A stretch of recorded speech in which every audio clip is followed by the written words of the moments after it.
Rob, it's your buddy Butch here asking, hey, can you tell me, if you will please turn out the contents of your pocket and tell me what's in there? That'd be great. That's right. Yeah, that's a trek in my pocket. That's right. We are here back to talk about more Star Trek novels, ladies and gentlemen. It's your buddy Butch and Rob, and Rob and Butch, Butch and Rob, here to talk about our 12th pocket Star Trek novel. We're getting close to as many pocket novels as we did Bantam novels. I think we did 14 Bantam novels, and now we're at 12 on pocket We're novels. getting as many books as I've read in the past decade combined. Yeah. It's we're piling them up. So this week is our 12th episode of Is That a Trek in Your Pocket? The pocketbook Star Trek podcast, Star Trek novel podcast. Butch, do you know what time it is? What time is it? Oh, I do know what time it is. What time is it? It's killing time. Or are we killing time? I cannot really figure that out. I'm not going to lie. This whole day, I've been hearing this country song by Clint Black called Killing Time. He's like, drinking myself blind, which is exactly what Ensign Kirk was doing. So, is he 93 and she's 16? Because I would be going blind. No, but that song is from 93, though, so yeah, it's fair. There you go. Remember when you were talking about the Klingon Gambit and you're like, there's no Gambit? Yes. That's how I feel about time. What the hell are they talking about? That's just like a random name. There was a line near the end of the book, I'm told, where they use the line "killing time." I don't know. Maybe the idea is that the timeline is what they're killing, right? Oh, maybe there's that. It may be a little too metaphorist. Yeah. So let's get into it, or at least let's talk about the generals of it. This is book number 24, the Pocket Books Trek series, Killing Time by Della Van Hise. 311 pages that came out in July of 85. So I'm sure this was like prime Butch and Rob at the Walden Books in Idaho Falls buying this thing, probably, right? You know, we probably went to the Star Trek display, which they used to have in the center of the store. Yeah. And probably got it on the day it came out. Rob, if I was gonna guess what the date was that we first went together to the mall to buy a Star Trek novel, it's probably pretty close to this one. Yeah, might be a little before, might be a little after, maybe a little before. I don't think it's after, but it could have been this one or right after or right before this one. So we were separately reading Star Trek novels, but when we first started, let's go together, riding our Schwinns or whatever we were riding to the mall back in the day before driver licenses and stuff like that. Probably might have been this one. And again, you know, I know we probably covered this in our first of these Trek podcasts, but it was a big deal. This was during a resurgence of Star Trek popularity. There was like the dam had broke on the books, and they were cascading into stores every 2 to 3 months or something like that. Yeah, it was a big deal. That's right. They were centerpieces. When they came out, they were usually on displays right in the center of the store. Well, it's interesting because this one, like I said, written by Della Van Hise. We lost Della Van Hise at age 65 in March of 2021. This is her only Star Trek writing credit of any kind. This is her only Star Trek novel. She didn't write anything else. She was 65. But, I mean, when she wrote this, she must have been pretty young. Well, so she was born in 56, and this was 85, so 29 years old, right, when it was published. That is pretty young. So what I read about her is that it's her only Trek writing credit. She wrote under about a dozen noms de plume, pen names, and she wrote a lot of stuff on New Age. She was a New Age enthusiast. I'm like, well, that's where all the telepathy stuff from this novel's coming from, right? It's like the whole New Age thing, maybe. I don't know. Well, and Roddenberry had a lot of that kind of stuff in his.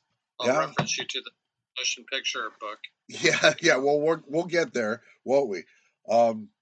So it's interesting, and the most interesting thing about this, I think, is that this novel came out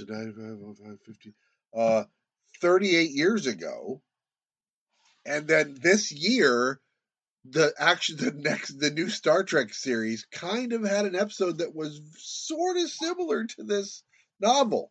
Tomorrow and Tomorrow and Tomorrow by on the Strange New Worlds has Romulans going back in time to try and change the past, to try and alter the Federation, to give them more of a uh, place of power in the galaxy, and that's kind of what's going on here too. So it's a lot different, but the basics of the story, Romulans messing around with Earth's past, or our future, by the way, in Earth's past, um, is kind of an interesting idea, and that's what the heart of this book is. So very exciting. That is exciting. Yeah, I hadn't thought about that. Yeah. I'd read about that when we did the episode on Tomorrow and Tomorrow and Tomorrow for our Strange New Podcasts channel of the Cinema Color podcast, of course. But in this one, so our mission in this one is that there's no real official mission. The Enterprise is just patrolling the neutral zone because they've heard there might be some Romulan fleet activity, and then everything changes when everything changes. The Romulans mess with the timeline, and instead of the USS Enterprise, is the VSS Shakar, captained by Captain Spock, and yeah. Oh, sorry to interrupt you there, Butch. Please but, get in. So, are you going to address the slash in the room? Oh yeah.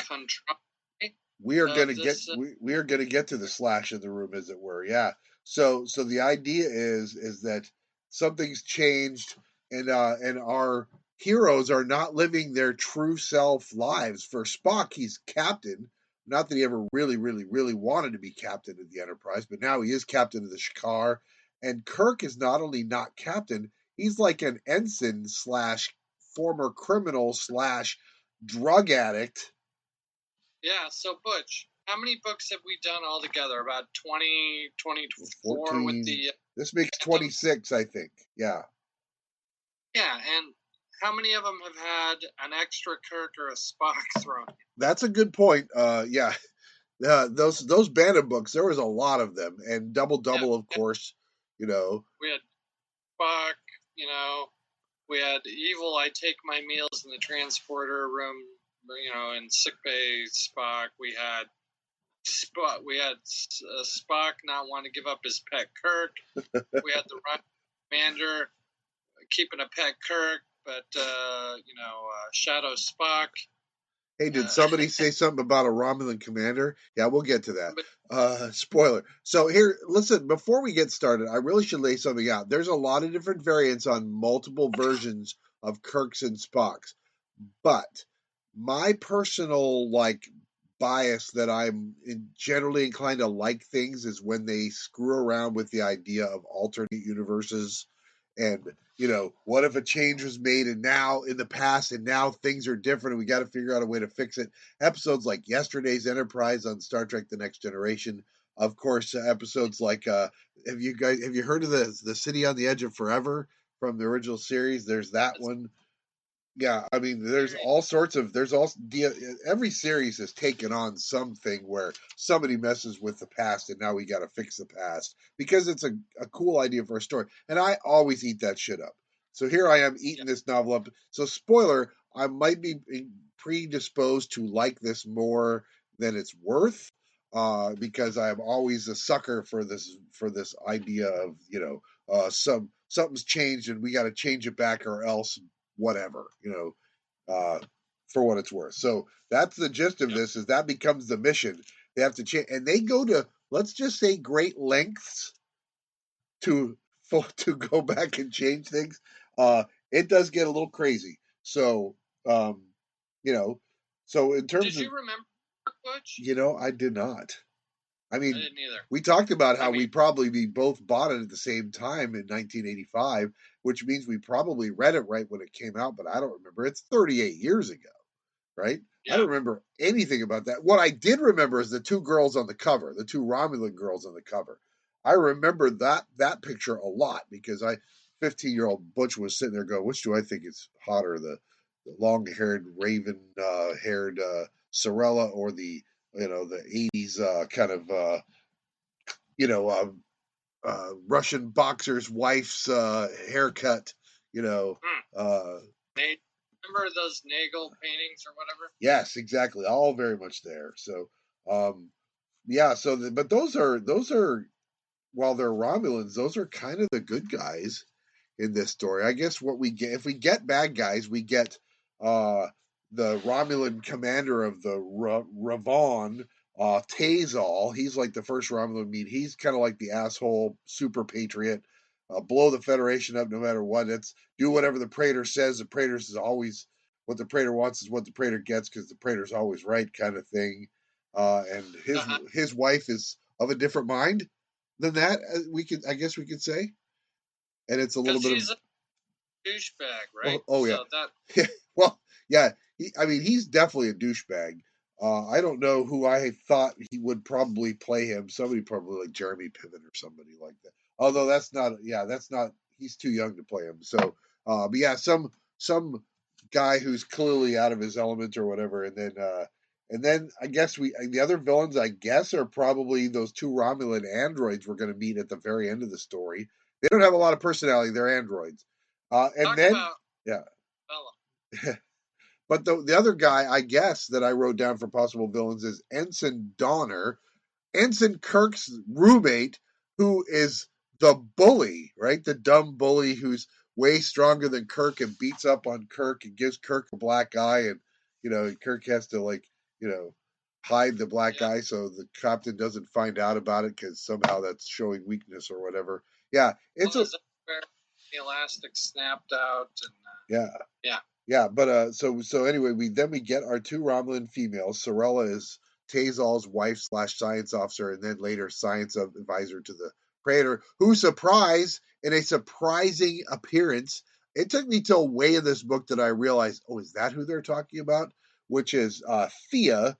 She is the Praetor secretly, right? That nobody knows who the Praetor is. They all think it's a dude, but that's actually a woman who's a Praetor. And this is the Romulan commander from the Enterprise incident / the Fate of the Phoenix / the Price of the Phoenix / how many other books has she been in that we've read? Well, the key word there is slash, but she's this the other day about how for a one-off character in TOS, she spawned a lot of theories about what happened with her, what her further adventures were behind the Romulan neutral zone there. Yeah. What happened?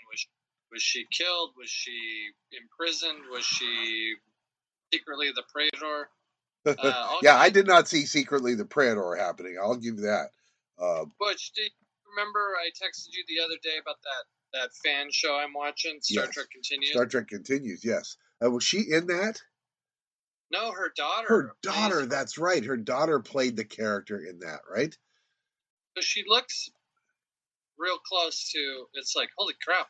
I about fell off my transporter pad when I was watching it because I didn't read up first. I was like, do. And then I was like, it can't be. That's pretty amazing to think of that. And then but that is very cool again that so many people who watched that series and came up with story ideas that turned into novels or whatever, or into episodes of Star Trek Continues. So many of those people gravitated towards that character and ran with that character. I'm always like, tell me more about Sub Commander Tal too. And we got that in one of the novels, I guess. Satal, as it were. Yeah. Speaking of too many apostrophes, let's talk about who the hell is Admiral Satakal. Seriously, 2 apostrophes in a name? Come on, man. These authors need to quit leaning on the keyboard. It's making it hard for me to pronounce them in my head. Yeah, who we did also get that I know how to pronounce is Captain Pike. We get a cameo by Captain Pike, who I'm just going to say, if we made the movie version, would be played by Jeffrey Hunter. Although he was probably not around in 85. We're going to run with it, right? So, Ben? Too early for Ensign Mount, I think, in 85. So, and then we get 2 new crew members, which you tell me what to think about. Jeremy Richardson, who's a lieutenant in the regular timeline and an ensign in the next timeline. I think he's a janitor in the alternate timeline, but he's like replacing Chekhov for the episode mostly. Yeah, he's an animal lover in all the timelines. Thank you. And speaking of that, Yeoman Saparva is I believe I wrote down a Catellan. I tried to look up what a Catellan looks like, and some comic book version did it, but they're just big like bipedal humanoids, but the book describes her as a quadruped. So I'm assuming she's kind of like a centaur, maybe? They made it sound like she was basically a dog that walked on its hind legs. Oh, well, that's interesting. I didn't get the furry face and stuff like that. I was thinking because when it said quadruped, at first I thought it was like a centaur, and I was like, yeah. So it's really weird.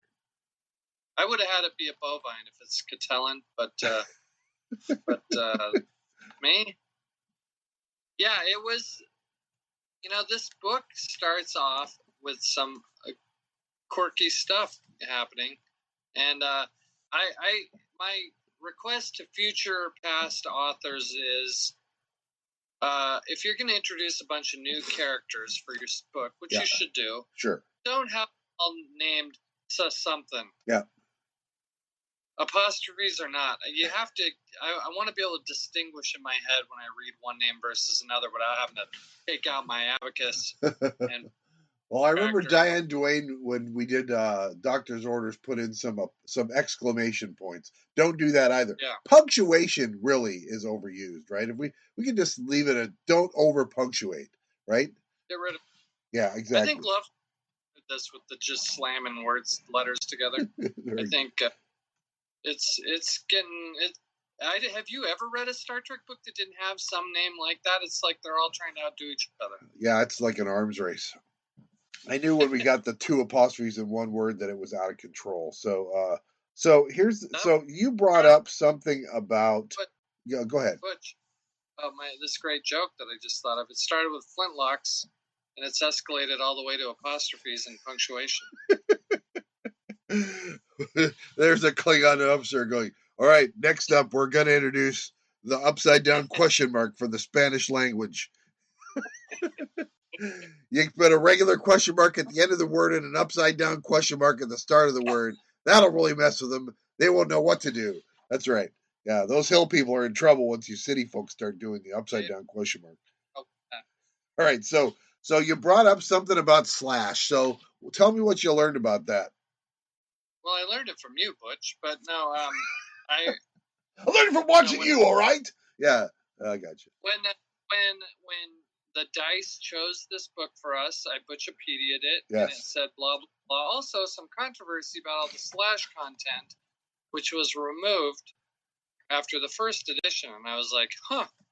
So then I looked at my book, and it's the first edition, and I called you, and yours is. Yep. So, but that was the first I'd heard of it, and I don't know if I don't think I would have described it the way Butchipedia did, but I think I would have thought something was kind of weird about the book. What'd you think? So I didn't really think. I kept waiting for the over the top stuff. So Roddenberry made the publisher reprint it with the second printing onward without the stuff in there, right? So it was enough that Roddenberry's like this. I shall not allow the good Star Trek name to be sullied by this. And did I see anything in this book that was like that? I did not. It was nothing. Do I think it was like Fate of the Phoenix level? No, not even. Nothing's even close to that. I get the sense he didn't have as much control over the Phoenix books. No, but it is interesting.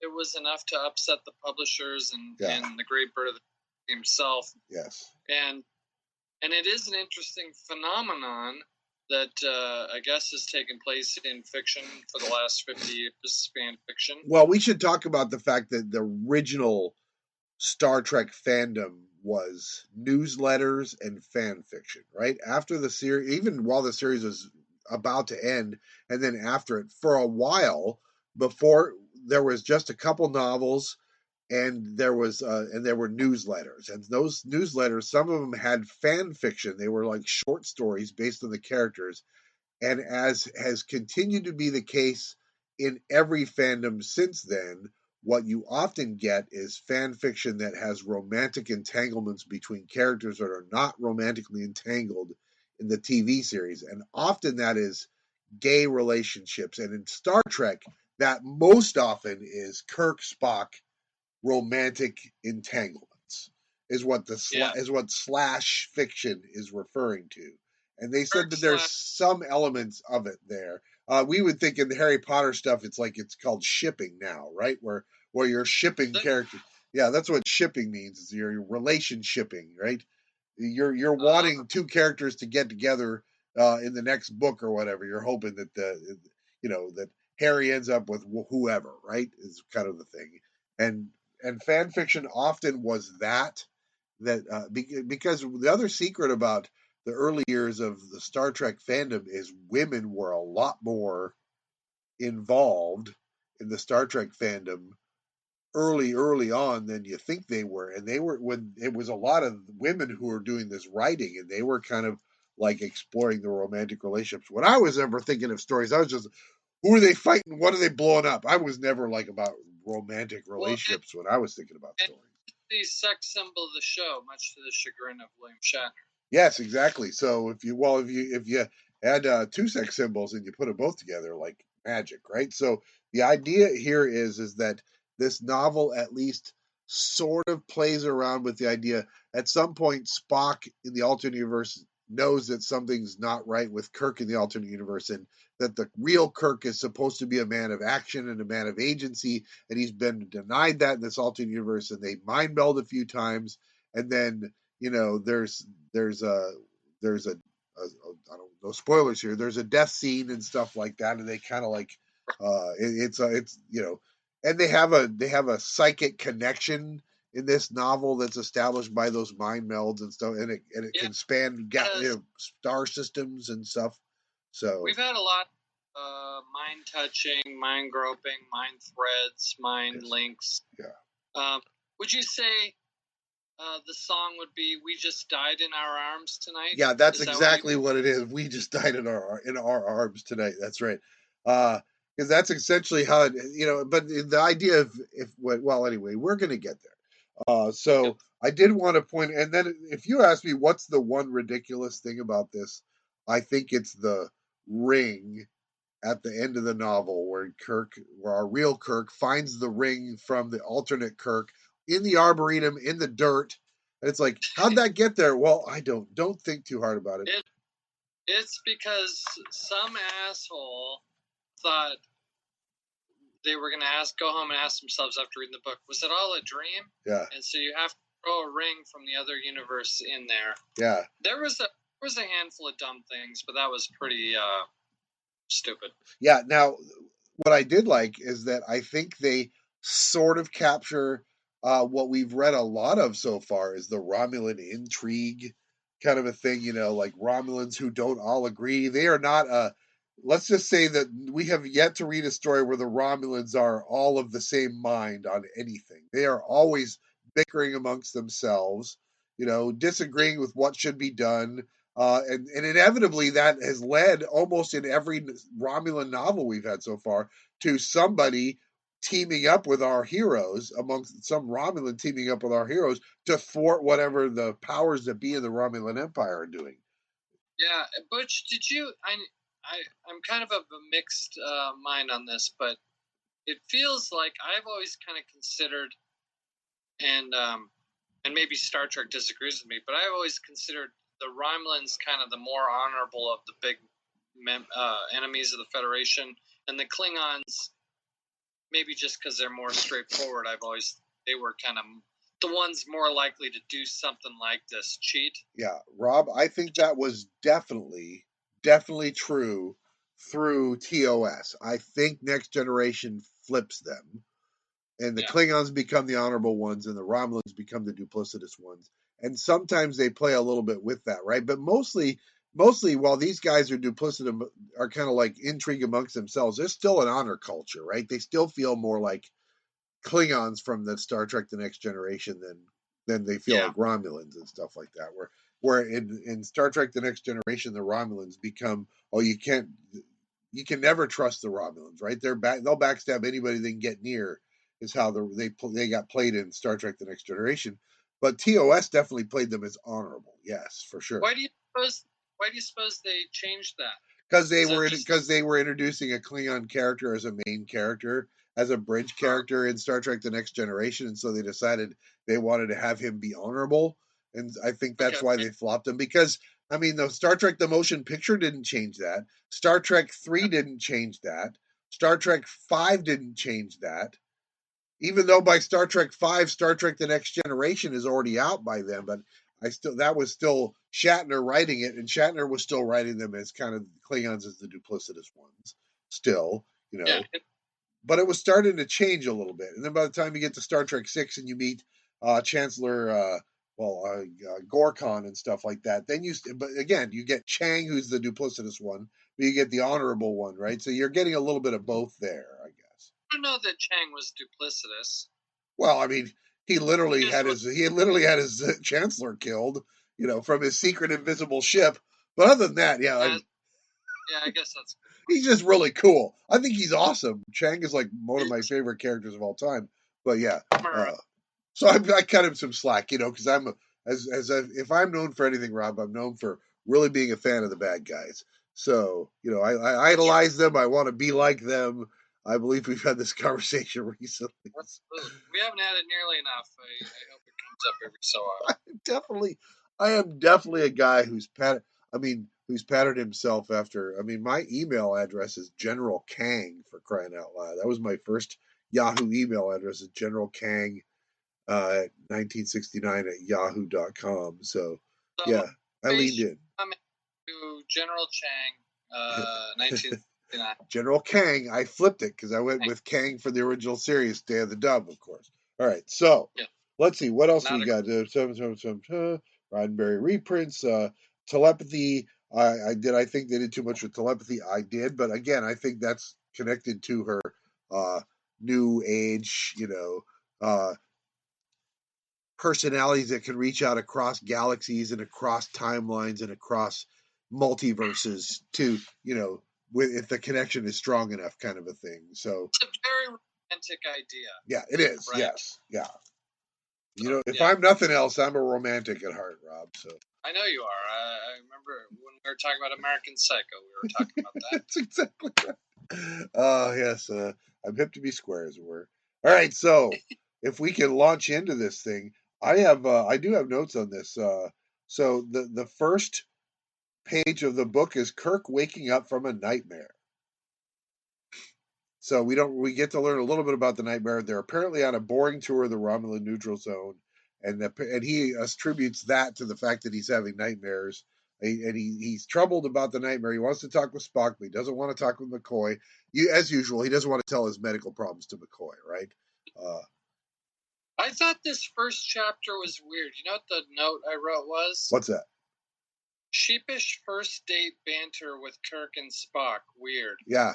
Well, you're not wrong, I don't think, because it's very much like, there's always been that whole, when they talk about the triangle of characters that are Kirk, Spock, and McCoy, Spock is the best friend of Kirk, but McCoy is his conscience. McCoy is his, is the other advisor. And it's weird because of this, they kind of make Spock both of those a little bit, right? It's like, McCoy's like the dad he doesn't want to tell his dark secret to, or whatever, which is fine. Although I did think that the author did a nice job of capturing. I could picture Bones saying everything she wrote for him and acting the way she wrote. Yeah, so I thought. Yeah, to the extent that Bones, she really does a good job of writing one simple description that you can see from the TV show. Right? Him bouncing on his toes. But DeForest Kelley does that a lot in the series. And when she says it, you can immediately see it in your mind because you've seen DeForest Kelley do it all the time, and especially in the original series before he got older. They got the laugh, right? That kind of deal. Yeah, yes. And of course, we get a lot of "I'm a doctor, not a ... in this. I wrote them all down, by the way, so get ready because you're going to have to listen to them all. So I think five or six, I think there were in this. It's great. So we got to do that. And then we also got to meet Jeremy Richardson, who's Chekhov's replacement while he's out on 2 weeks leave. We find out from Sulu, and basically Sulu bookends this. We see him at the very beginning and at the very end. I think you get one look at, boy, if there's one guy who has nothing to do with this, it's Lieutenant Sulu has nothing to do in this novel. which is not unusual. He's like often given the short shrift on this. At least he's in it. Chekhov got sent on vacation without pay. Yeah, well, yes, he's literally not in this till we get to the alternate universe, and then he's the frickin' first officer, where he also has nothing to do, which is weird. It's like, yeah, because you can tell Spock wants Kirk as his first officer, if you know what I mean. Wink. Yeah, see, I mean, should I said, if you know what I mean, slash, should I have said that? I don't know what I'm supposed to say there. All right, so, and then, so what we find out about Richardson is he's a comedian and a tomcat, and that Uhura and Sulu and him are joshing it up on the bridge. Har, har, har. Great. But we also learned that, go ahead. Oh, it's the stuff that would cost you your job at a McDonald's, but apparently it's still cool in the 23rd century. Yeah, the whole, send Dr. McCoy up because we've got a tomcat that needs to be neutered or something like that. Oh, boy. Yeah, so then we learn out that Spock is also having dreams. And then they wonder if maybe that's telepathic communication between us because of that mind meld we did that one time, and come back in college, after smoking a little too much pot, kind of that one night that we both kind of agreed never to talk about again, but now we're talking about it again, kind of thing. And in his dream, he thinks he was captain, and so Kirk is joshing him about, oh yeah, Captain Spock, yeah, woohoo. Yeah, we'll joke about that now, but wait till later. And then they get an alert because they're interrupted by some manually coded Starfleet message. And they make it sound like a manually coded message is really important. So they made it sound like he had to go get his decoder ring and sit down and make sure to drink your Ovaltine. What the hell, Admiral? It's fine. It's fine. You know what? It's fine. All right. So chapter 2, then we meet Yeoman Saparva, who is, as we mentioned, the first Catalan on a starship. She's a quadruped, like you said, you said walking dog, which is probably more correct than my assumption that she was a centaur, which doesn't seem right. There's a scene in a little while where I'm going to have no idea how that scene would work if she was actually a centaur. But if she's like usually walks on all fours, that makes more sense. So I thought they made Cocker Spaniel jokes and stuff like that. So for whatever reason, I had pictures. Yeah, I'm imagining Bill Murray from Ghostbusters. Okay, so she's a dog. That's. I was wondering where the author was going with Richardson and his. Yeah. I really need played vibe. Oh, he's like, it's kind of. He's like, I really got to get some, so I'll scrape the bottom of the barrel. Who's the furriest one in the rec room? Eating egg rolls and fried shrimp. Yeah. Yeah, we're Talon style. Yeah. Well, I guess that makes him open-minded, and we should be cool with that, right? He's like not afraid to try new things, as it were. Getting some strange. I guess that's how the kids refer to it, right? Nothing stranger than quadrupeds. And then, so anyway, so he's of course, thankfully, he's immune to feeling insulted, so that's great. Kirk's losing to Spock in chess. And then he's got the creeps, the crawls, and I wrote down the phrase they use, the boogeyman blues. So again, I'll see your abso-frickin-lutely and raise you boogeyman blues. Yeah, we all have our. But this is a novel. I mean, this is different, right? I mean, so it's hard to get out of your head when you're writing 300 pages of text, right? It's like, that wouldn't have made it on screen, is what I'm saying. So. Yes. Then it's stuck with the creeps and the crawls and left out boogeyman blues. So, but of course, then we're going to spend a lot of time in the arboretum in this episode. And if we're saying arboretum, what am I thinking, Rob? Huh? If I say arboretum, what do you think of first? Plants. I'm going to go with chocolate and vanilla and peach is what I'm going to go with. Because that's where the kids from Triacus are eating the ice cream is the arboretum. That's our, okay. Yeah. So anyway, yep. And there's Kirk says there's a new mission. They're got to patrol the neutral zone because they're worried about a Romulan invasion, and so they were going to have to wait. They were going to go to Altair, and they're going to have to wait. And I wrote Spock does like his Altair water, right? We learned that. So I'm assuming that's how that reference gets in there. So you're like, oh yeah, Out of a hose? I don't know, Altair water. That's not your usual poison, Doctor. It's fine. It's got electrolytes in it. Oh, okay, that makes sense. All right, so yeah, electrolytes. That's right. So then Bones finally gets to talk to Kirk about dreams, and apparently there's a lot of crew having some weird dreams. Bones is weirded out by the fact that Kirk and Spock are having complementary dreams, and that's when Bones says, "I'm a doctor, not a dream merchant." That's the first one right there. So I feel like she could have taken a little longer to come up with something instead of dream merchant. yeah, But it is a classic TOS setup. Yeah. Well, she's going to overuse it, but it's a long book, and in a book, I think overusing it works better than if it was in an episode and you're doing 4 of them. That's too many. But in a book, it's it's fine. I'm reading it over the period of a week and a half. So, I mean, how many episodes have start off where something is sweeping through the crew?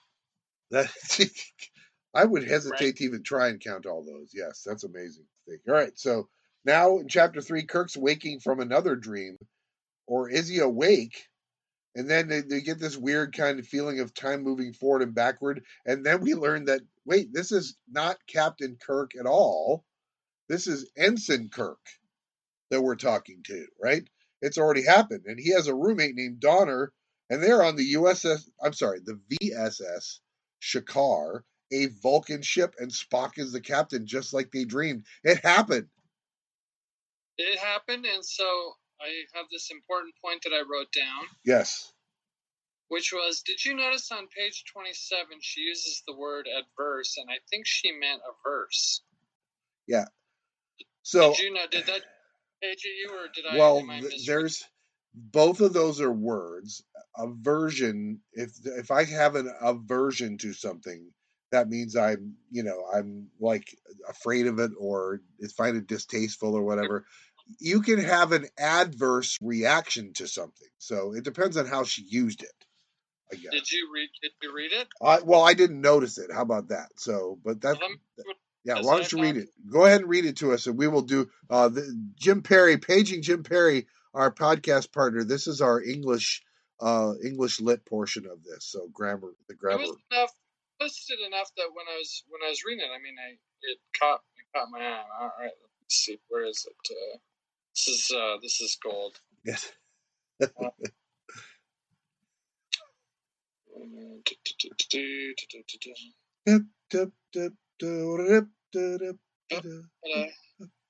Good name comes call. If there's one thing I know that people will be listening to in the 23rd century, it's the girl from Ipanema Rob. That's what I'm trying to say. So that's right. Oh, maybe it would help if I was on page 27 and not 29. Which I'm reading. Where is it? Okay. Yeah. All right. 27. Bobbity boobity boobity bop. Okay. Spock says, I would not be adverse to spending some time on Altair, Captain. I think averse is what I would use there. That's good, but she is adverse. All right, make a note. We're going to ask Jim Perry this question tomorrow. He's the English teacher. Explain that's the difference between averse and adverse. I think averse is a noun, I think, and adverse is an adjective. And averse isn't a noun. What are you talking about? If I have an aversion to something, right? Aversion is, but averse. Yeah, I don't know. Averse is like inclined or disinclined, I think, is kind of how I would define it. Yeah, maybe. Well, we'll get to the bottom of this, ladies and gentlemen. So stick with us. This is an English question that needs to be answered. It's been asked, and now it needs to be answered. We will get to the bottom of it. Definitely by episode 15 of our Is That a Trek in Your Pocket? So stay tuned. How's that for a cliffhanger right there? That's right. Teaser right there. Yeah. All right. So now we learn that Kirk's new to Starfleet. He's having an identity crisis. He was drafted, essentially. He was given a choice between going into Starfleet or going to prison, basically, right? And we don't have a lot of detail on that. We're going to learn it later that he's accused of killing somebody, and he admitted to it. sort of. We don't know that it's true. We kind of feel like it's maybe an Andy Dufresne kind of a Shawshank Redemption kind of a situation. And he killed a Vulcan apparently, in the Vulcan-led Federation, as opposed to kind of Earth being one of the forerunners. Yeah. Um, They're going to frown on that probably, right? Yeah. Probably not good if you kill a Vulcan superior. That's right. So Captain Spock makes the rounds. We learn that he's been disowned by his father and ditched by his fiancée T'Pring. That's going to come in as a big plot point here pretty soon because he's ditched, and we don't know it yet, but we're going to learn that the clock is ticking, if you know what I'm saying. The salmon are swimming upstream, is what I'm saying. And so that's a big deal. Swim. That's right. Yeah. So and then Kirk, for his part, can't stay out of trouble.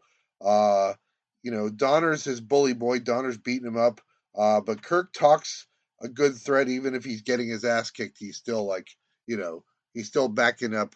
He's still got a lot of bluster. It feels bad because it's like Kirk has fought bigger guys than him before and beaten him up. But this is a different Kirk.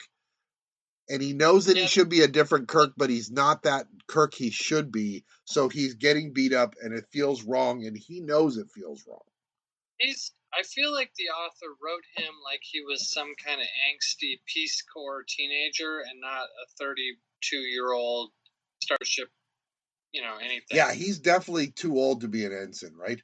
But, there was a Next Generation episode that you watched, right? The Second Chances, where Picard goes back and relives a decision he did when he was in Starfleet Academy, and gets a knife in the back, and he ends up being an ensign instead, or a second lieutenant instead of a captain, and that goes wrong for him too. So, but it's not the age of being an ensign,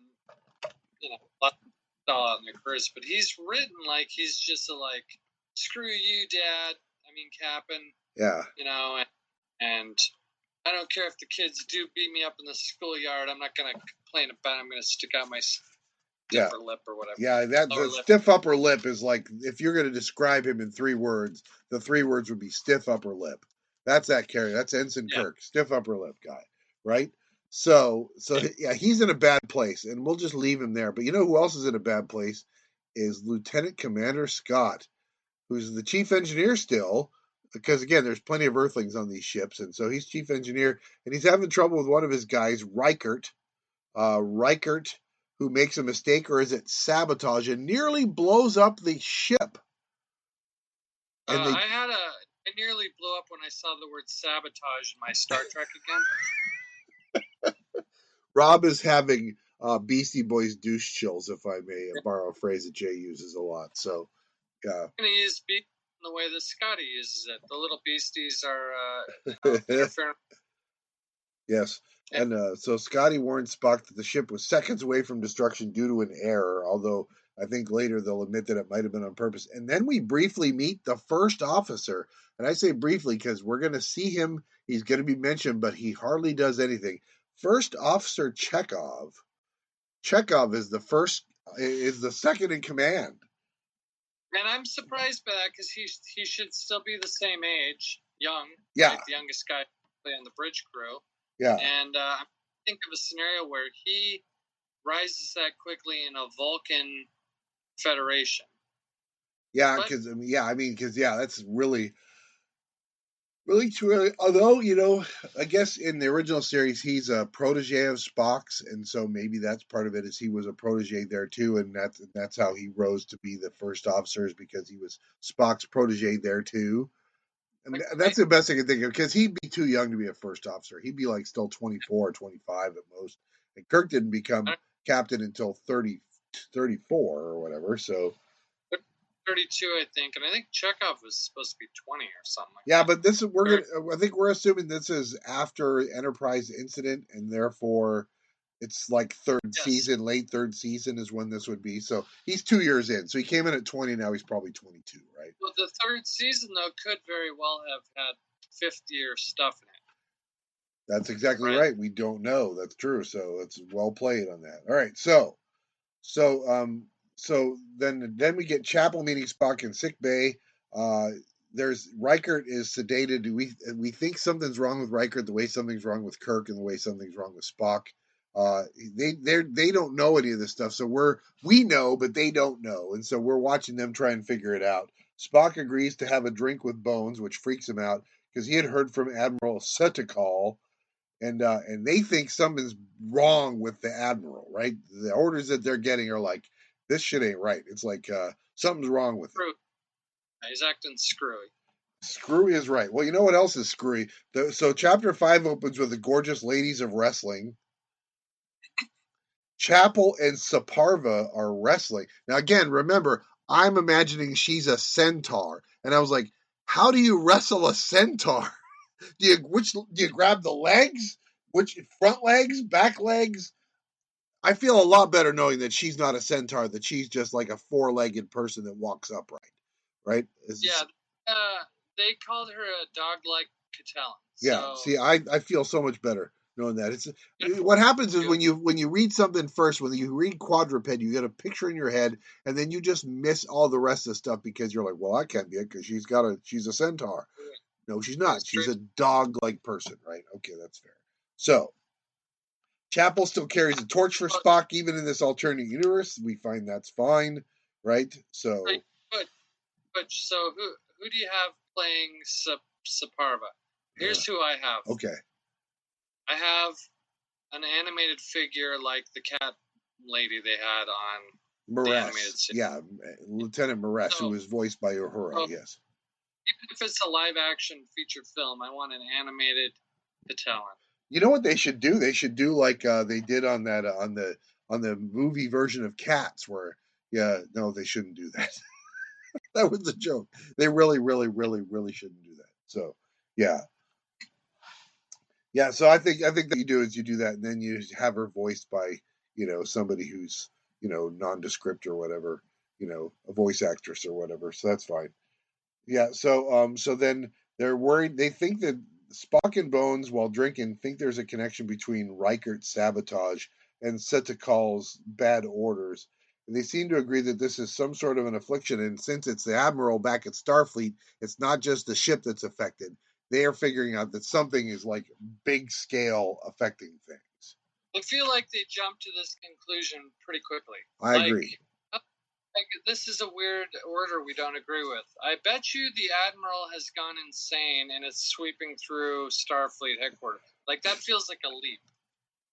It is a leap. You're right. Yes, and I don't know if they're getting enough information from their dreams or whatever. Again, they're going to hypothesize in the story that the more different your second history life is than your first history life, the more different those two things are, the more intense dreams you have are, right? But there are some people that don't have the dreams at all, and those are people that exist in this version but don't exist. Maybe they're already dead or something like that in the old version, and so they don't have the dreams at all, kind of a thing, right? So I feel like the author's trying to have her cake and eat it too, because not only is she I like the mirror universe idea, that's cool, but I like time travel, that's cool. Yes, a little bit of both, yeah, and that's exactly right, yeah. Whereas actually it's not a mirror universe thing, although they do mention the mirror universe, right? Because I think I tried to find it when I was doing my notes where it was, but at one point they mentioned visiting the Hawkins in the mirror universe, right? And when they're in the mirror universe and they visit the Hawkins, it's Spock and McCoy and Scotty and Uhura that are part of the landing party, because obviously Kirk's not there because Kirk's still about to go to prison or something like that, so he wasn't on part of the ship. And so I thought that was interesting. So, yeah, I don't know how that played out, but I actually thought that the idea of like a drug Kirk was interesting. Yeah, but they don't really play too much with it. It's a good idea, but they don't go very far with it, right? I don't think they execute it very well. They sort of mention that he's like sneaking drugs, but that's about all they do is observe it. But yeah, he doesn't show up for his shifts. He's getting in fights. He's doing drugs. Yeah. It is a different take on our beloved captain. Yeah, I wrote Rebel Without a Cause, which I have not seen, by the way. So But that just feels what it is, a rebel without a cause. Or maybe a rebel without a clue, if I can quote Tom Petty. I don't know. So now it's chapter 6, which means it's time to finally meet the Romulans in the story. So we start off with an unhappily married couple. I did write a la Strange New Worlds. So. Oh, good. Yeah, I said Romulan time-altering scheme to ruin the Federation a la Strange New Worlds. So that's in my notes. There you go. All right, so the Romulans we meet are Tazal, who's the commander of the Romulan fleet and the captain of the Ravon, and his wife, who's science officer Sorella.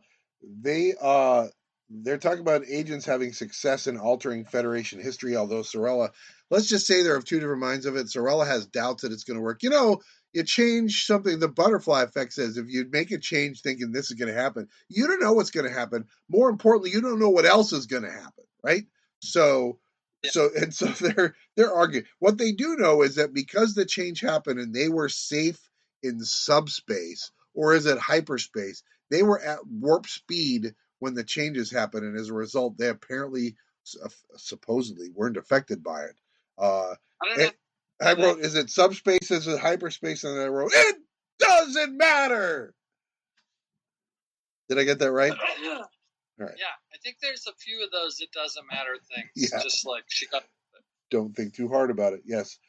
So basically, Tazal thinks they should continue to be conquerors. Sorella thinks it's time to be builders instead of being conquerors. That household. That's right. That's an unhappy home. And we learned that the Praetor is very secretive. Nobody even knows what he looks like, if you get my meaning, right? Yes. So maybe because I totally was like, oh, it's the Romulan command. So that's probably me remembering it from. Yeah, I think you must have remembered it, right? So it was not surprised at all that it was. Plus, it felt like a movie where they go to great lengths to obscure the. That makes you go, wait a minute. They're like Mother and Psycho, right? It's like, wow, they're getting pretty creative about not showing this lady. Maybe she's not. Yeah, that's how you know something's going on. And this was kind of written like that, like.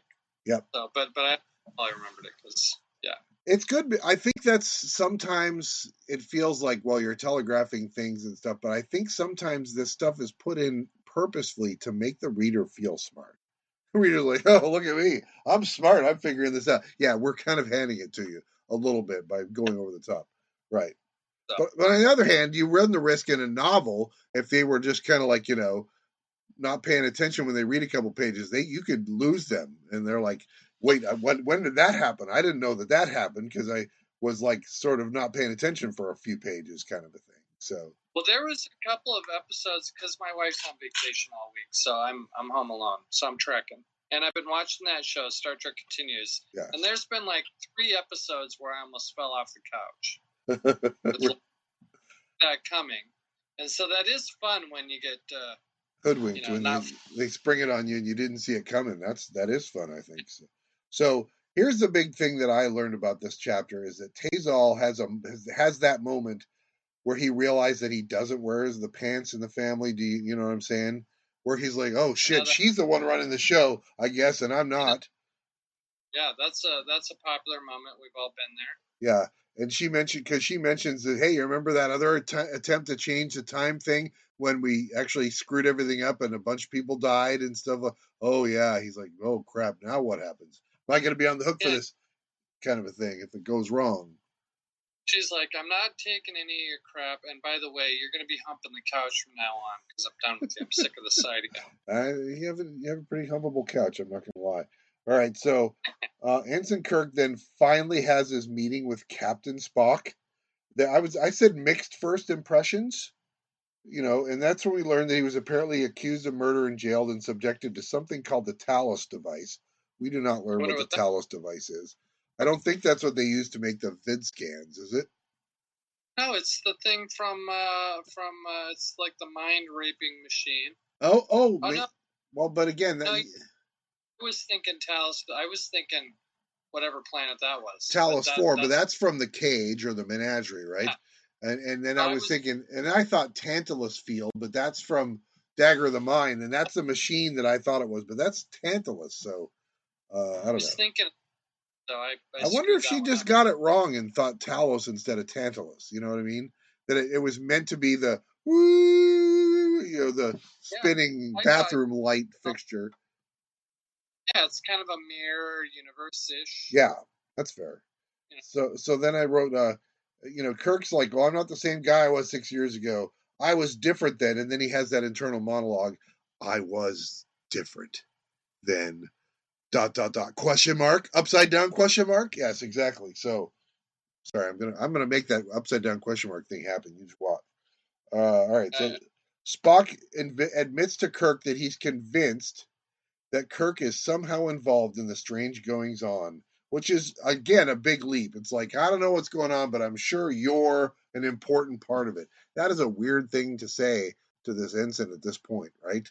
That Spock barely knows. Yeah. He's like the guy where it's like, who the hell? Who? Yeah, that's exactly right. But they barely know each other, and yet she's going to play a lot with this. They feel like they've known each other forever, right?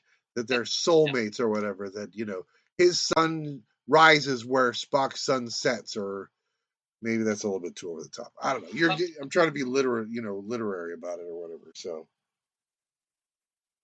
So then Kirk is remembering that night. You remember that night back in the academy when he got drunk on Finnegan's spiked punch?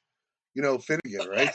There's your shore leave reference, and maybe he did kill the guy Sovek or whatever. And Spock is trying to help Kirk with his Donner problem. He's like, "I'll move you to different quarters." Kirk's like, "I just want out, man. Just let me go." I think the college thing could have been chalked up to Red Jack Daniels. Johnny Walker, Red Jack, yes, is where I would have gone. But I don't remember. You've got the knife in your hand, Scotty. I'm not sure. Yeah, that either way, the punch makes a lot of sense. So basically, then what we're learning also is that Bones and Saparva, who works in the psych lab, they are finding a lot of evidence through these vid scans that they use of alternate universe stuff in the crew members. So they're starting to put it together. I will say that they do sprinkle that stuff in over several chapters, them kind of putting it together. But I think Spock has already leaped to this conclusion like a couple chapters ago. So they're putting the evidence together, but Spock already knows, it feels like. So, yeah. Yeah, I thought it was big leaps by everybody involved. People are jumping to conclusions. McCoy's randomly agreeing with Spock. I'm on chapter 9. I don't know what chapter you're on. Oh, yep, I'm chapter 8 is where I'm at. Yeah, so we get if I can quickly talk about chapter 8, that's where we learn from the Romulans that they've successfully changed the timeline. They come out of hyperspace, they check the records back at Romulus, and they find out what's different. That's not the Terrans running the Federation; it's the Vulcans running it. Is this better or worse? There's fewer starships, but they're still more powerful than ours, and Vulcans are probably more formidable than humans are. Yeah, they kind of made the Vulcans sound like mirror universe Vulcans. Yes. And did like the idea of if things had been a little different, maybe the Vulcans would have been in charge of the formation of the Federation a little more than a. Yep. And then when the last thing is when the final moment comes down and Tazal's like, all right, now I'm going to finally get to meet the Praetor. And they're like, the Praetor's assistant comes out and says, hey, by the way, can you send us your science advisor? That'd be great. And so he's like, oh shit, I don't even get to meet him. He's meeting the X, the soon to be X. This can't, the one who wears the pants in the family. This can't be good. Yeah. So that's, if we're having fun at Tazal's expense, that's probably the part where we're having fun right there. So. Yeah, and the Praetor, spoiler, is the Romulan commander from the Enterprise incident. Spoiler. And she's offering some beefcake as an hors d'oeuvre at this meeting. And, yeah, I'm the Praetor. I can get you out of whatever wedding or bad marriage you're in. It's like I can simply wave my hand and you get to choose whoever you want.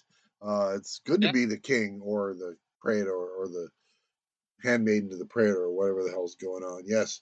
Yeah, that's and Sorella meets her, and it turns out that she, the Praetor, Thea, we learn is her name, although that's different than the name we got in the Phoenix books, but that's okay.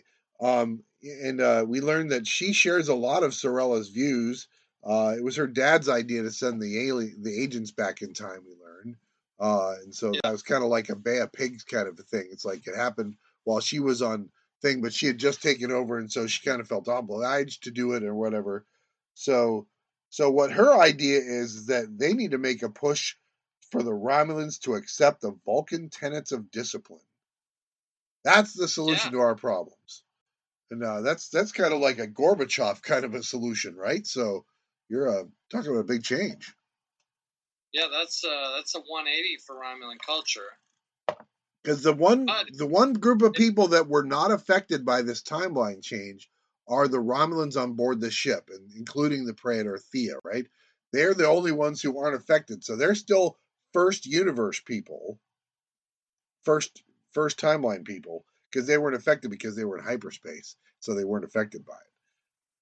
So, do you think when these kind of jackass plans get approved by the Romulans or the Praetor or a group of generals sitting around a table, do you think they take into consideration like of whether they're going to get erased when or are they saying because we're in the present right now, we'll be the same somehow, even though we're trying to change history, somehow we will be the same, and there's no chance of any of us blinking out. Yeah, I think that's what they set up, right? They're like, that's why the Praetor was going to be on board before they made the change, because when they're in subspace, you remember in Star Trek First Contact when the Enterprise is caught in the temporal wake of the Borg sphere that's going back in time, they're protected from the changes in the timeline because they're in the temporal wake, which is, again, just some nonsense a writer makes up to explain why our heroes, or in this case, our villains, are not going to be affected by it, right? It's a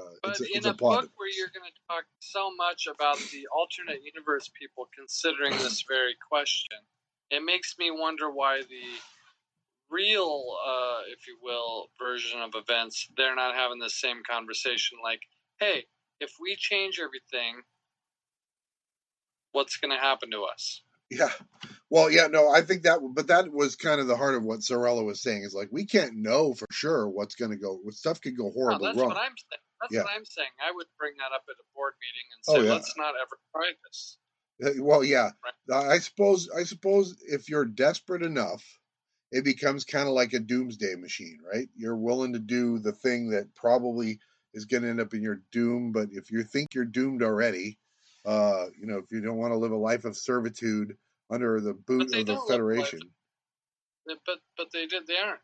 It's weird. Yeah. It is weird. You get the impression that the Romulans are maybe one of the poor neighborhoods of space or whatever. But they're not being, oppressed by the Federation. I know they just have this drive to expand, but it's not like it doesn't. I don't know. I guess I'm just, and I don't know why. It's just the MacGuffin, but I don't know why the author picked this one because it doesn't make any sense to me. Yeah, well, I think that the author is correct in that she deals with the fact that things are likely to go wrong. And in fact, we are seeing, and we'll continue to see as this book goes on, that things are going wrong, not just in the Federation, but in the Romulan Empire, right? They've essentially set themselves up for the universe is going to come crashing to an end unless they go back and change it. Although the Romulans don't ever figure it out except for the Praetor. She figures it out eventually. Yeah. But yeah, so a couple other things happen here, which is, we get a line from Bones saying, "I'm a doctor, not a theoretical scientist," and then we get another line from Bones saying, "I'm a doctor, not a carrier pigeon." And we also find out Bones also says that Sutakal, the admiral, is mad as a hatter. There's my. Well, that's a timeless. There's my anachronism of the day, I guess. So that one never became unpopular. Of course, yeah, that's true. We just don't know why a hatter would go mad, other than it's the chemicals that they use when they were making haberdashery, right? That's what it was. It makes they would You've put been mercury on stuff, and that would make them go crazy. Yeah, so you've been butch playing. That's right. Even on is that a Trek in your pocket? I'm still butch playing it, so it's all good. So yeah, so they got to make contact with another starship, the Taruda, which is a few days away. And there's a reference to Lieutenant Masters, which we met Lieutenant Masters in the alternative factor. She's the engineer wearing the blue uniform inexplicably in the alternative factor. So that was cool. And then it was Laundry Day. Laundry Day, that's right. And then we learned that there's a cloaked ship nearby that's been detected. So that must be, this is all part of, because Thea, the Romulan praetor, has laid out this plan that she's got. She hasn't laid it all out yet, but the idea is we're going to use, they know about Kirk and Spock, and they're going to use Kirk to get Spock to do their bidding. She has this big plan for Spock because, of course, she and Spock have a history, we know, right? And so she got big plans for Moose and Spock, as it were.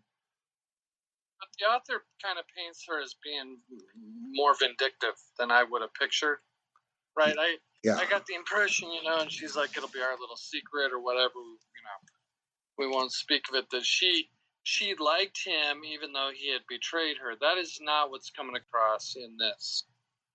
Yeah, I think she's just pissed. And that's understandable, by the way, that she would be pissed. But yeah, it doesn't play consistently like that is the problem, right?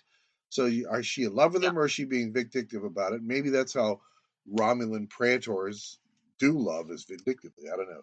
So then we get chapter 14 is when Spock finds Kirk asleep in the Arboretum and just decides to mind meld with him as he sleeps.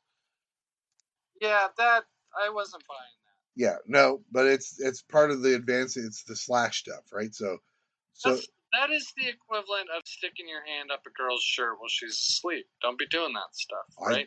I think that's exactly what it's the equivalent of, right? Especially in this case because they darnly know each other, right? There is an episode of the original series where Spock mind melds and makes Kirk forget something, and that was a dick move. But at least they had a long history with each other at that point, right? Yeah. It's still a bad thing, but and a bad choice. But at least he knew the guy a little bit, right? But it's not a captain. It's not a captain doing something that I think was kind of portrayed in the original series as being something that, for ethical reasons, a Vulcan would not ever do, which is mind meld without their consent. Yes. Exactly. Spock's reluctant to do it then. And speaking of consent, we that mind meld helped Spock learn a lot about all the things that Kirk loves, or all the people that Kirk loves. We get a list: Miramani, Edith Keeler, Della, Ruth, Reyna, Capek, and the ample nacelles of the USS Enterprise, which is a name that they don't know because they are on the Shikar, not the Enterprise. So don't drop Reyna's name, author. You know what I'm saying? We all want to forget Reyna, that dead-eyed, no chemistry. I choose. Yes, exactly. All right. So of all the women in the show, I think of all the women in the original series, the one he had the least amount of chemistry with is the one he supposedly fell in love with in like an hour 40. Can I make a counter proposal that the girl from the Deadly Years, maybe the one who's hot for the old guys, maybe that's my guess. That's my guess. What about the dingbat on what's the one where everybody's peering in? Oh yes, the Mark of Gideon. On yes. Perfect Replica. O'Donna. Yeah. The girl who wears her underwear on the outside of her pajamas. That girl. Yes, I remember who you're talking about. All right. Well, let's move on. So Spock gets a call from the VSS Taruda, and it's Captain Christopher Pike. And we learned that we learned that shit's going wrong there too. He says there's lots of schizophrenia over here. They're on a skeleton crew, and Spock's like, "Well, hey, Chris, I need you to do something for me. Can you go to Starbase 10 and perform a coup against that admiral? Because that'd be great if you do that." Sure thing, Captain. Abso-freaking-lutely, he says. Well, if we know one thing is that Captain Pike is inclined to do what his junior officers tell him. Yeah. So he's like, let me whip up this, finish my souffle, and then I will get right on that. That's right. I'll just put some sedatives in the sedative souffle. That's right. So Pike What does. chapter are you on? What's that? We're on 15. Oh, geez, in chapter 9, I made a note about shirtless Spock talking with Kirk. Oh, I didn't see the shirtless Spock. That's Yeah. I bet that's not in the second edition. I bet. Michael Lennon would approve. Yes. Yeah, chapter 15. Pa Ingalls approves. Yes. That's Well right. done. All right. So. Oh, did this shirt come off again? Sorry about that. Looks like I chopped too much wood and I'm all sweaty. Yeah, so then they're talking about Kirk. Kirk, having had the mind meld, kind of has a purpose now, so he's going to go ahead and go along with the videotape that McCoy can make of their brain scans or whatever. Yeah. Well, I think you glossed over the fact that Pike calls. You mentioned it, but I think you're not giving this enough of a look. So, hey, Captain Spock, how's it going? Good. So, Pikey baby, I've got a theory, and we need this coup. And Pike doesn't even hesitate. I'm sure she's trying to point out how loyal that connection is, Yeah. and how, but that's bananas. Hey, Butch, hey, do you mind going and overthrowing the president? You wouldn't just be like, yeah, sure. You'd be like, well, wait, what are we doing? Why are we doing this? Can we talk about no, this? because it's not even that. Spock's like, how about you go do it? He's not like, we'll go do it. How about you go do it? I need you to go overthrow the admiral, and I'll be over here doing my thing. So in case things go wrong, Just swing by Starfleet headquarters. What could go wrong? Yeah. And Pike's like, sure thing. I just thought that was crazy. I was like, what is she talking about? Well, I think the idea is they're trying to emphasize that things are so bad that they know something's wrong, right? Well, I mean, it's been kind of a fucked up couple chapters. I mean, last chapter Spock was kind of mind molesting Kirk. Yes. Now he's running coups, casually by his friends. Well, the Pike agreeing quickly is definitely the suspect thing here, because Spock has a built-in reason why he's acting irrationally, right? Yeah. He's getting a little Ponfarish, if you get my meaning. So that explains Spock making bad decisions. I think he's gone pawn too far, Butch. That's what I think. A pawn too far. That's right. That's fair. I think that's legit, and that's a legit thing. So the thing is that Kirk now is on team. Let's get things done. He goes to the vid scan. McCoy's like, "Don't ask me to explain it. I'm a doctor, not a film critic." And then Spock starts to feel the effects of Ponfar, and then the Romulan scout ship makes its appearance and outlays their plan. Their plan is to pretend that they're having difficulties and that they'll be rescued because the Federation is weak and they do stuff like that. Or whatever the hell they're calling the Federation in this version of the universe. I don't know. This is the version of Spock that got tricked so easily in a piece of the action. It's like, hey, here's this shuttle. Hey, we captured you. Hey, why'd you do that? I thought you guys were just a shuttle in distress. I thought you'd think that, dummy. That's what we're getting. But again, having him going through Ponfar is giving a reason why he would fall for things or miss things. We don't know that yet, do we? They're just starting to say that at the end of chapter 15 that he's beginning to struggle with it. Yeah. We're going to get a lot more of that. So then they meet Spock and meet Sorella and Thea on the hangar deck. They call Thea the science advisor and Sorella is the sub commander, which I think she was on the ship with her husband anyway. So, and they talk about how they were on a scout mission that went way off course and way wrong. They're the only survivors. Yeah, go ahead. Did you know, so Spock, they say something like, so what's, now that you picked us up and, oh, oops, were we across the neutral zone? And Spock's like, he either tells them or thinks that the plan was that normally you would process, or maybe he's talking about when they capture the Romulan commander before, but then we'll just long-range transport you back across the neutral zone. I was like, wait, what? Is this where J.J. Abrams got this bullshit idea? Yeah, we'll just long-range transport you. Yeah, it works. Yeah. So, again, lady who wrote this, what, are we getting rid of ships then? We could just long-range transport wherever we want? I couldn't believe that was in there. Did you notice that or not? I did, and I think what we don't know is whether that actually is something that they actually would do, or if he's just saying it. We don't know if they would actually do that, or if it's just some bullshit you make up when you're talking to prisoners, so that you give them a hint that maybe Federation has abilities that we really don't have, right? Or maybe it's a long-range transport ship where it's the equivalent of sticking them in a canoe and shoving them off. Yeah. And you're just going to go drift across the neutral zone. Well, let's go with that idea. That's the simplest solution, right? So, however, while this is happening, Kirk and his new roommate, Jeremy Richardson, get a visit from two Vulcan security officers saying, Captain Spock wants you to come this way right now. Kirk immediately, now that he's back on the saddle, as it were, sees right through this, and he's like, what's the password for today? They're like, we don't know no freaking password. You're a bunch of damn Romulans. Put them up. Let's go. 3 rounds. It doesn't go well. They get broken armed and phasered. They were fishy Vulcans. They were like, Captain Spock wants to see you, son of a bitch. And Kirk's like, Yes, Captain Kirk.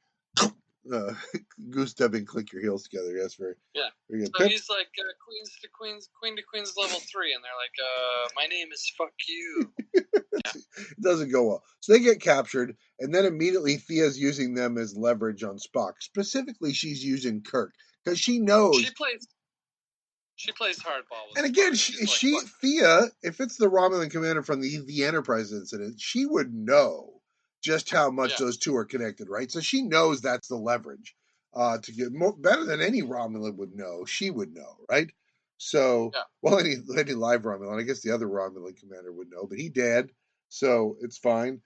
So there, and immediately he's like, but my plan for you is you're going to pretend to be the Praetor, and you're going to proselytize Romulus to the ways of the Vulcans, which is a weird thing to suggest to him. And he's like, but this feels very, princeling Kirk. I'll pretend to be. Remember this in those stupid Bantam books? Yes. He's like a prince, and they pretend like he's the leader, and the Romulan commander is, or he's her consort. Remember that? Yeah, but you know what it's feeling like to me? It's feeling like when McCoy's going to be dragged before the Romulan Senate in My Enemy, My Ally. Yeah. And it's except instead of they're dragging him before the Senate so that they can get him to admit stuff and then execute him, they're going to drag him before the Senate, pretend he's the Praetor, and have him say, this is why we need to just give up and join the Vulcans again or whatever. So it's a crazy idea. Is it so crazy it just might work? I'm on the fence on that, right? But I'm going to buy for a while that she's serious about it. Here's the thing I've learned over the years is that bad guys or good guys can sometimes have really bad ideas. They're not good ideas, but it's their idea, and they think it's a good idea, even if it's not a good idea, right? And in this case, Spock has other ideas because he knows, well, even if this was going to work, it's moot because all of us are going to be insane past the point of repair, within like 5 days. We got to fix this, right? This is never going to happen because we're all going to die if we don't fix this. Yeah, and I get why she kind of rushed us through all that. I think to get to all this juicy goodness in the middle of the book. Yeah. It was like, this is happening. Spock somehow deduces that the universe has a week to live. I don't know how he did that. But it's part 2 of It Doesn't Matter. And it's just kind of, I don't know. I feel like I almost wish the author would have taken a quarter of her ideas and saved them for another book. She's really trying everything.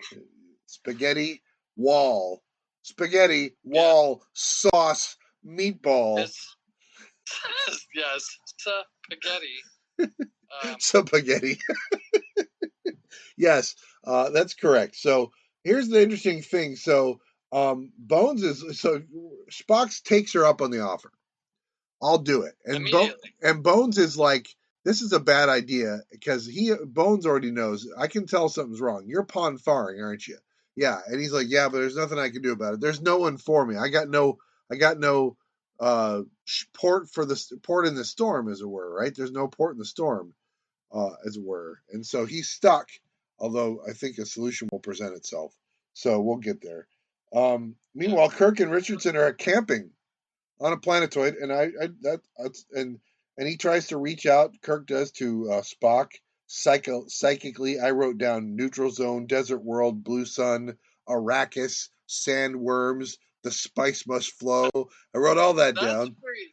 That should have been where your Seagal joke was. It should have been like sun, rock, space, whatever. Yeah. But Butch, I think my notes in their entirety for chapter 19. Yeah. I know you're not quite there.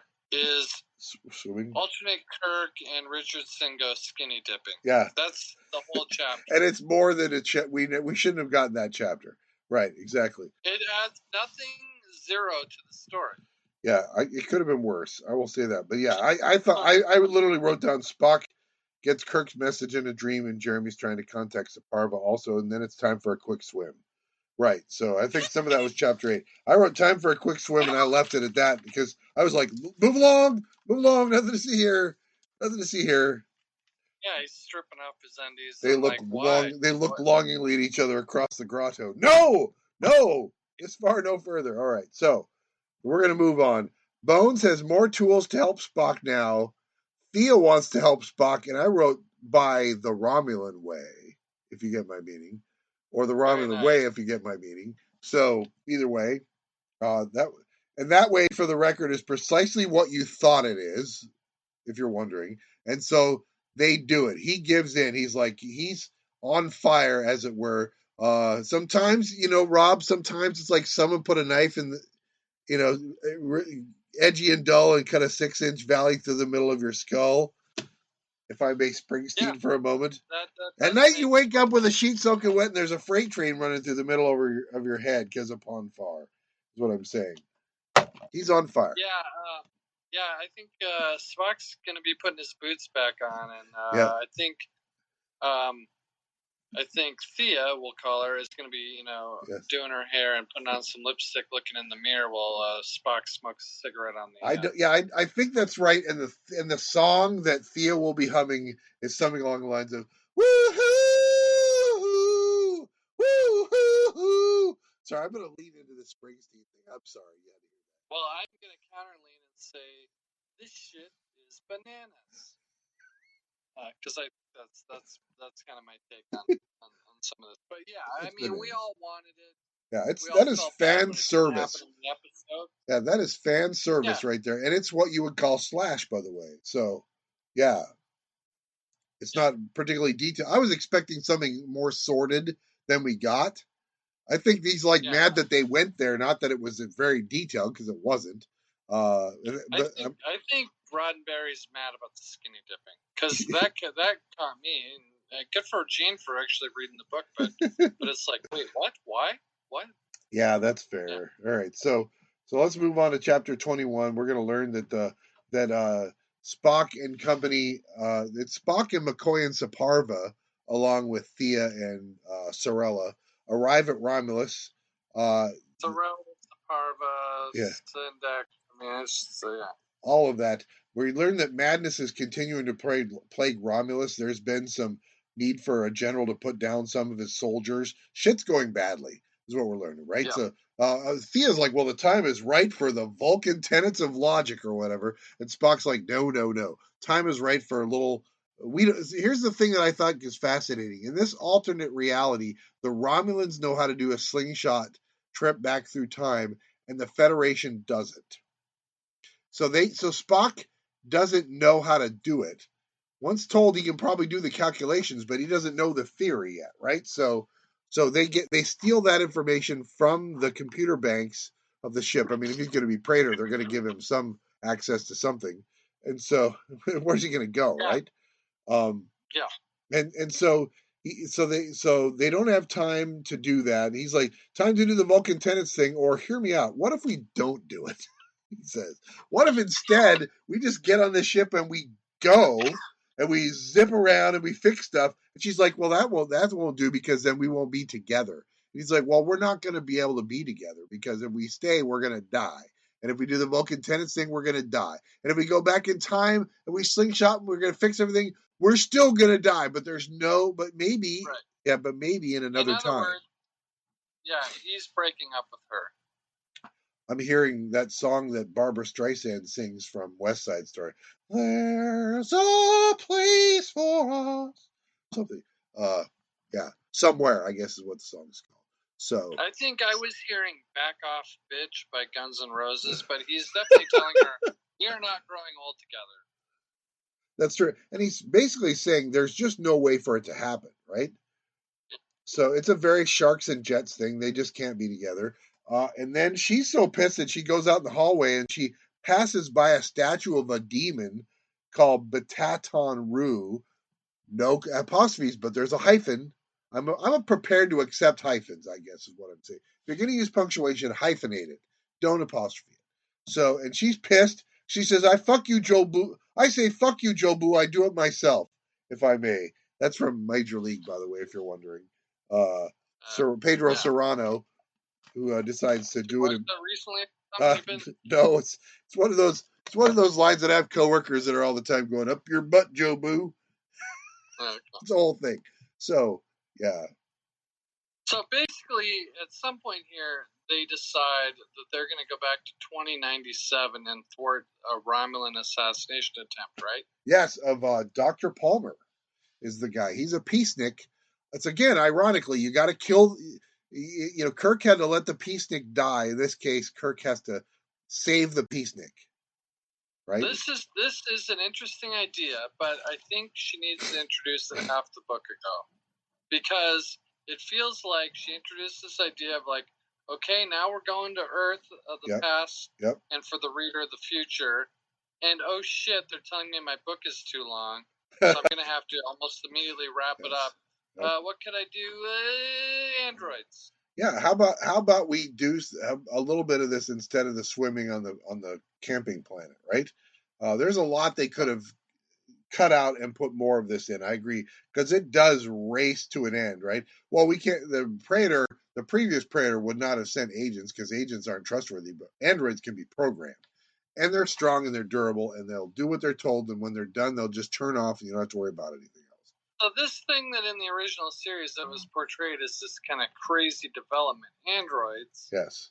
Not that no one had ever conceived of androids, but it's just you definitely get the impression that it had never come to fruition in any kind of a meaningful way. Not in humans or Klingons or Romulans. Right. Yes, that's right. Right. But now it's like Spock stealing the Enterprise comet. I mean, it's just like everybody's got them. Yes. Are you kidding me? The fucking Romulans have them? I don't know. Well, I suppose you could make a case that in an alternate universe. Well, no, because they sent them back from the regular universe, right? They didn't make them in the alternate universe. The reason the alternate universe happened is because they sent androids back from the real universe. So yeah, that is kind of, especially androids that could pass for humans on Earth, right? That's what we're talking about. And do what Mudd was gonna do, or send them in, have them infiltrate, and then lull the Federation to sleep. You just kind of set your watches for 50 years, and then come strolling in. That's exactly right. So they do go back in time. There's some poison gun pellets that miss their mark. It looks like Jerry buys it, and then Spock is gonna die of this poison, right? There's no cure. He's poisoned.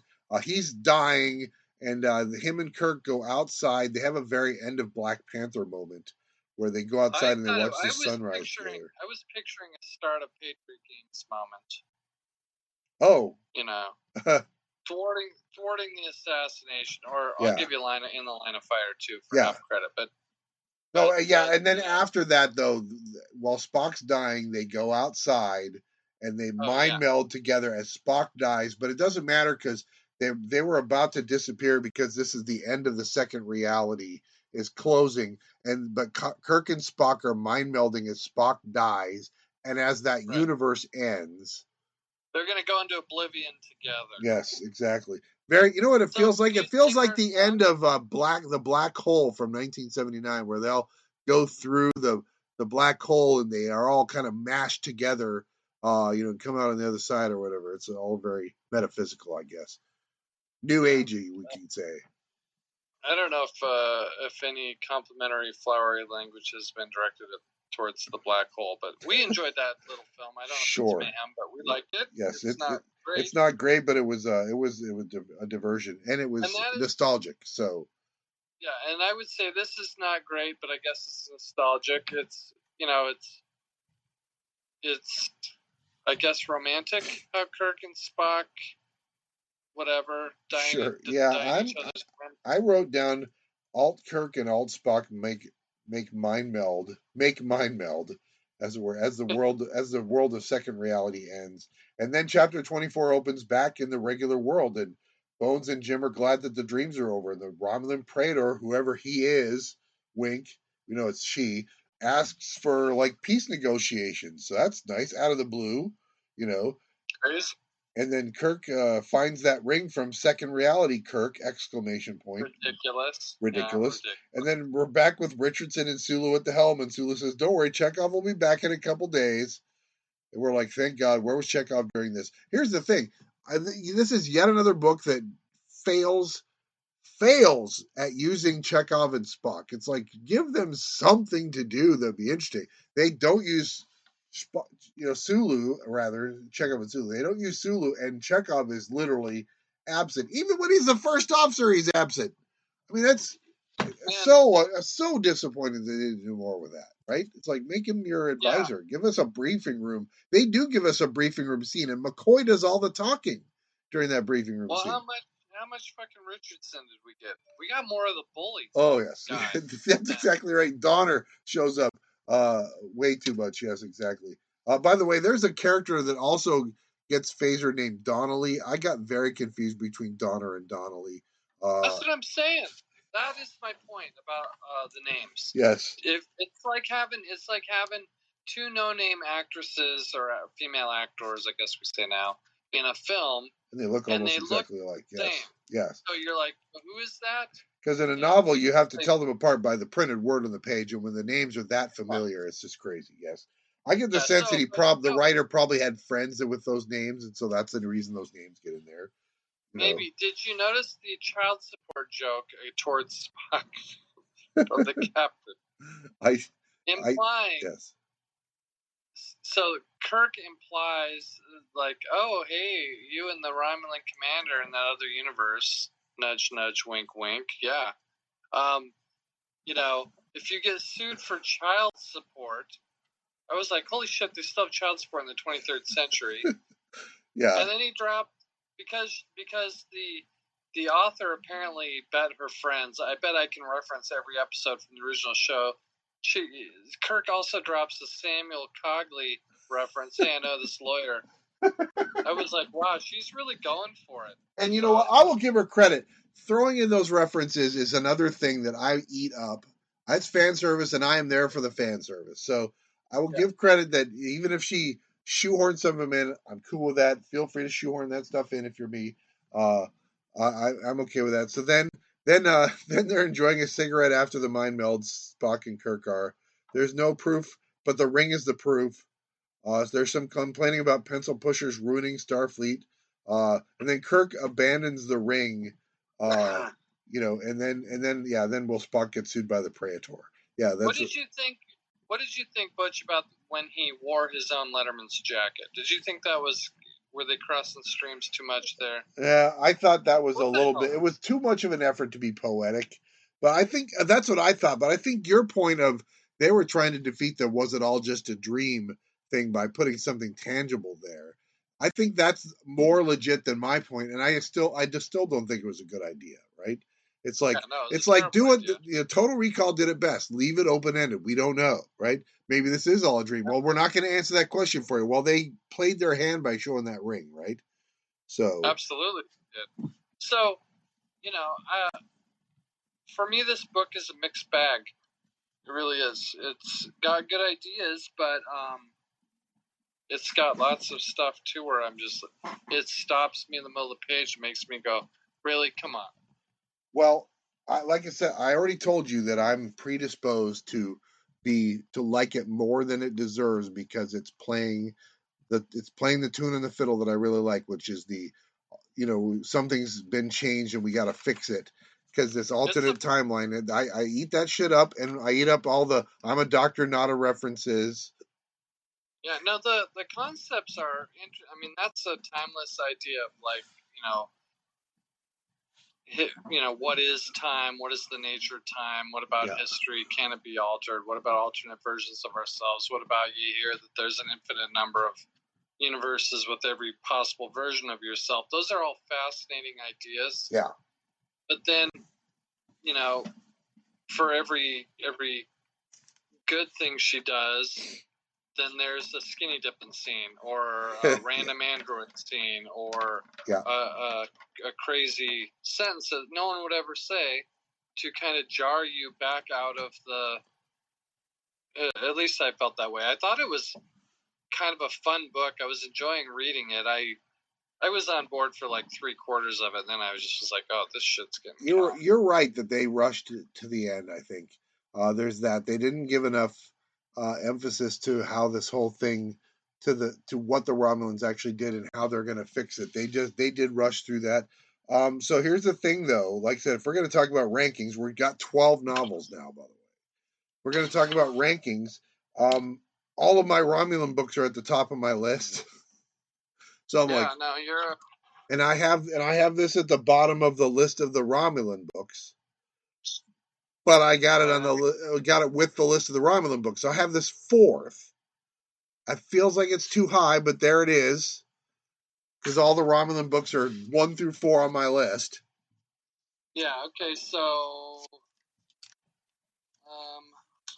that's sorry, I was looking at the Bantam list.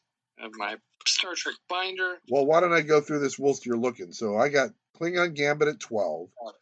Doctor's Orders at 11. Corona, again, I think Corona's too low, at 10. The 3-Minute Universe at 9. Double at 8. Deep Domain at 7. The Idic Epidemic also may be too low at 6.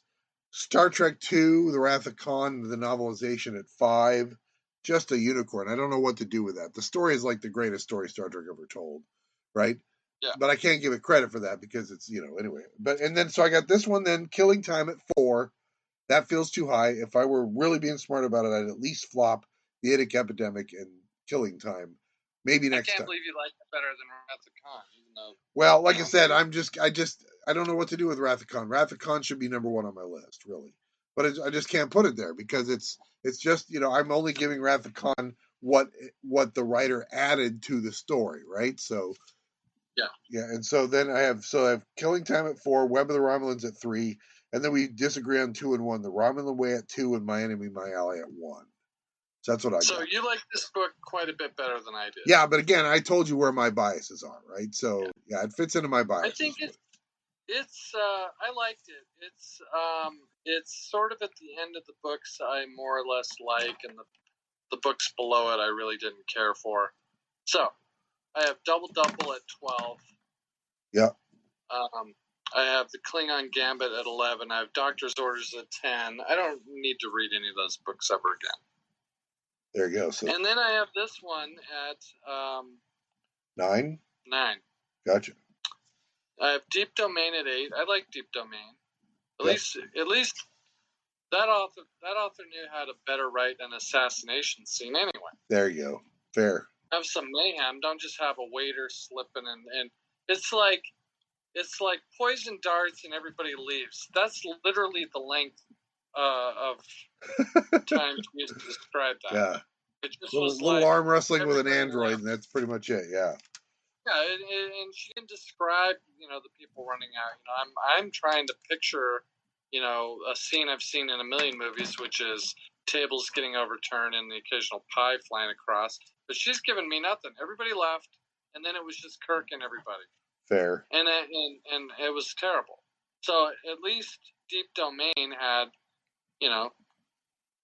some security guards and stuff. All right, so I'll quit my bitching. You're at 8.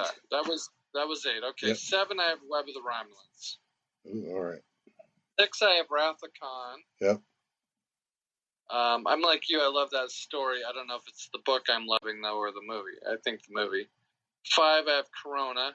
I think Corona was way better than this one we just read. Sure. The 3-minute universe with its inside-out people and bubbling sacks at 4. I had My Enemy, My Ally at 3. The IDIC Epidemic at 2. And still by a country mile, I've got The Romulan Way, which I really enjoyed. All right. Well, that's episode 12 in the books, ladies and gentlemen. Turns out last time, because we had a vacation coming up, we rolled 2 books, so we already know what our next book is. This is novel number 24 from 1985. The next up is novel 27, Mind Shadow, which is by an author who I've forgotten already who it is, but it's a name that I recognized as a Star Trek writer of some import. So Mind Shadow will be our next novel for Lucky 13. That is J.M. Dillard? Yes, that's right. Yeah. And it's a cool looking cover. And is that Edith Keeler I see on the front? It feels like it might be, and I don't know what that means. It looks like it. Yeah. There's no Kirk on there, so it's weird that they would have Edith Keeler and no Kirk on the cover. Well, I have my cover is Kirk, Bones, and who appears to be Edith Keeler, the Spock in profile. In profile. What is your cover? Maybe my cover. Maybe I just didn't see Kirk in the cover, is what it was. So it's all good. That's either Edith Keeler or Megan Perry. It's one of the 2. Well, if it's Megan Perry, we're going to have a lot to talk about. So that's good. All right. So join us, as always, dear readers, with us next time for episode 13 of Is That a Trek in Your Pocket? And Rob, if you don't mind, take us out. Well, in honor of our juicy book today, I will say that is a throbbing track in my pocket, but live long and podcast.